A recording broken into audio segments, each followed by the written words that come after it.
We got another call today saying that AC doesn't work. Let's go check out what could be the problem.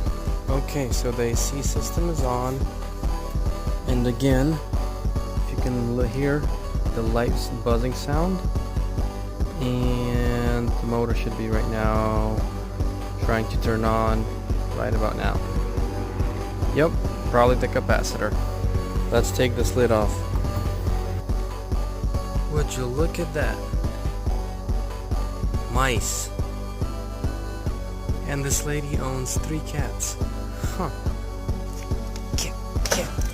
Get out. Oh, yuck. Now let's vacuum this up. This 18-2 wire was also chewed up and it was missing a butt plug. We reconnected the 18-2 wire, swapped out the capacitor. This is temporary, but let's see if it runs. Okie dokie. See you in the next one.